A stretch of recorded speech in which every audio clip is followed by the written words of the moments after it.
Դե ինչ, այսօր մի պատմություն ենք քննարկելու, որը գիտեք մի կողմից տիեզերքի ամենախորքերն է հասնում, մյուս կողմից բյուջետային կոմիտեների փակ դռներին։ Խոսքը NASA-ի մասին է, իր անհավանական երազանքների ու այն շատ երկրային պայքարի մասին, որ պետք է մղի այդ երազանքներին հասնելու համար։ Գնացինք։ Ուրեմն ամեն ինչ սկսվում է հենց այստեղից, անսահմանությունից։ Երբ նայում ես Ջեյմս Վեբի նման մի պատկերի, հասկանում ես, որ սա ուղղակի տիեզերքը չէ։ Սա անցյալն է։ Մենք փաստորեն տեսում ենք մի տիեզերական պար, որը սկսվել է 100 միլիոնավոր տարիներ առաջ։ Հենց սա է NASA-ի աշխատանքի ողջ մասշտաբը։ Բացահայտել տիեզերքի ամենախորը, ամենամութ գաղտնիքները։ Իսկ այս ամբողջ գործունեության հիմքում, գիտեք, ընկած է ընդհանրապես մի նախադասություն։ Ու սա ուղղակի գեղեցիկ կարգախոս չէ, սա այն շարժիչ ուժն է, որն առաջ է մղում գործակալության ամեն մի գիտնականին, ամեն մի ինժեներին։ Սա այն խոստումն է, որ NASA-ն տվել է մեզ բոլորիս, ողջ մարդկությանը։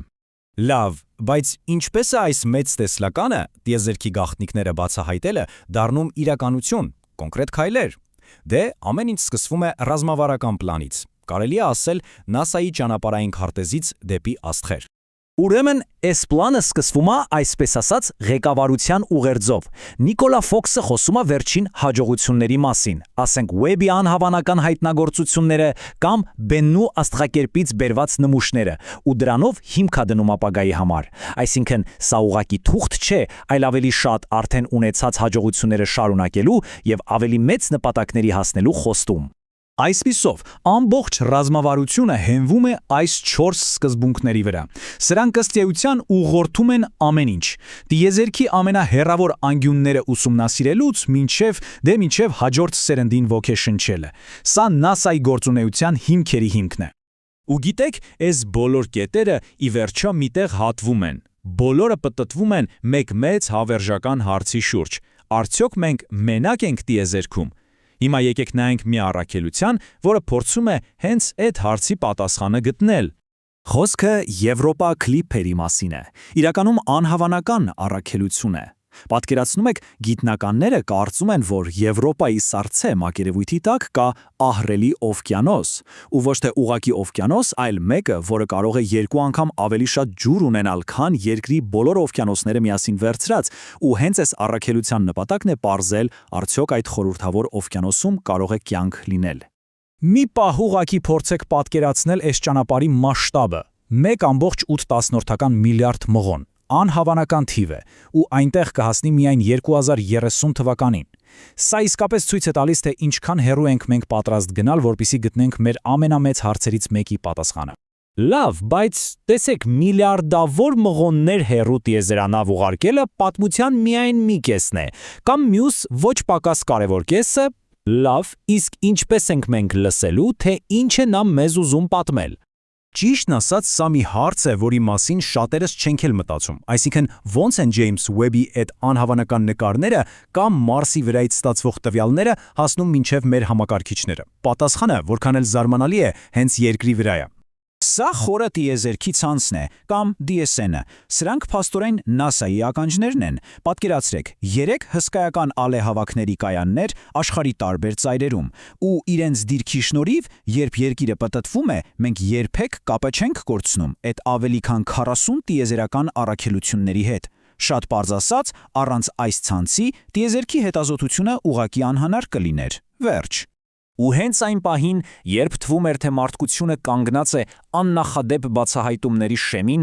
այս ամբողջ հսկայական մեխանիզմը հայտնվեց շատ լուրջ վտանգի տակ։ Այստեղ պատմությունը կտրուկ շրջադարձ է անում։ -47%, պարզապես լսեք այս թիվը, -47%, հենց այսպիսի ցնցող առաջարկ դրվեց սեղանին։ Սա վերաբերում էր NASA-ի գիտական առաքելությունների տնօրինության բյուջեի կրճատմանը 2026 թվականի համար։ Որպեսզի պատկերացնենք, թե սա ինչ մասշտաբի բան էր, պետք է հասկանալ, սա ուղղակի բյուջեի կրճատում չէր։ Սա, ըստ էության, NASA-ի ողջ գիտական ապագայի դեմ ուղղված հարված էր։ Ամենամեծը, որ երբևէ առաջարկվել է գործակալության ողջ պատմության ընթացքում։ Ու սա, տեսեք, սա ուղղակի աղյուսակ չէ։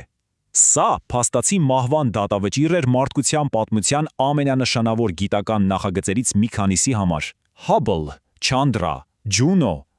Այս անունների հետևում տասնամյակների հայտնագործություններ են, ու բոլորը կանգնած էին փակվելու եզրին։ Բայց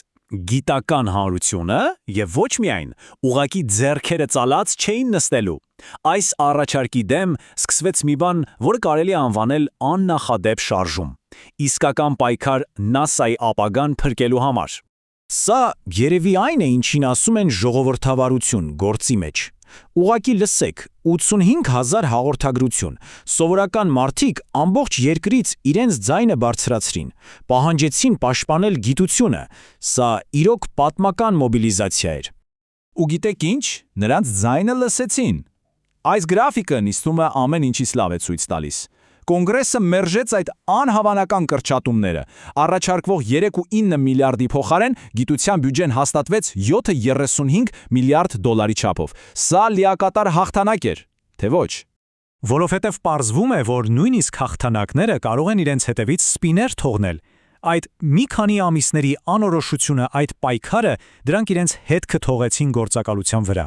Երևի թե ամենացավոտ կորուստներից մեկը մարզից նմուշները երկիր բերելու առաքելության չեղարկումն էր։ Պատկերացրեք, սա վերջին 20 տարվա ընթացքում մոլորակագիտության թիվ 1 նպատակն էր։ Ու հիմա Perseverance-ի հավաքած այդ թանկարժեք նմուշները դեռ սպասում են Մարսի վրա, որպես գիտեք, մարդկության մեծագույն երազանքներից մեկի լուրջ հուշարձան։ Բայց գուցե ամեն ինչից ավելի մեծ կորուստը մարդիկ էին։ Այդ ամբողջ անորոշության պատճառով NASA-ն ստիպված եղավ վաղաժամ թոշակի ծրագիր առաջարկել։ Ու արդյունքում մոտ 4000 աշխատակից, այդ թվում գործակալության ամենափորձառու մասնագետներից շատերը ուղղակի հեռացան։ Սա տասնամյակների փորձ է, գիտելիք, որը մի օրում փաստորեն կորավ։ Այսպիսով, այս ամենի արդյունքում այսօրվա NASA-ն գտնվում է մի շատ տարօրինակ, պարադոքսալ իրավիճակում, ու հենց այս պարադոքսն էլ ամենայն հավանականությամբ որոշելու է նրա ապագան։ Ուրեմն պարադոքսը սա է. մի կողմից NASA-ն հիմա ունի իր ամենամեծ բյուջեն վերջին գրեթե 30 տարվա մեջ։ Մյուս կողմից այն ունի ամենաքիչ աշխատակիցները 1960 թվականից ի վեր։ Այսինքն պատկերացնում եք տիեզերական մրցավազքի սկզբից ի վեր։ Ավելի շատ փող, բայց շատ ավելի քիչ փորձառու մարդիկ, որոնք պետք է այդ փողով նոր բացահայտումներ անեն։ Եվ այս ամենը մեզ կանգնեցնում է մեկ վերջնական հարցի առաջ, թերևս NASA-ի ամենամեծ մարտահրավերն այսօր տեխնիկական չէ, այլ մարդկային։ Տիեզերքն իր գաղտնիքներով սպասում է, բայց արդյոք մենք կհասցնենք վերականգնել մեր ուժերը այդ գաղտնիքները լսելու համար։ Սա այն հարցն է, որի պատասխանից երևի թե կախված է մեր ողջ տիեզերական ապագան։ Շնորհակալություն ուշադրության համար։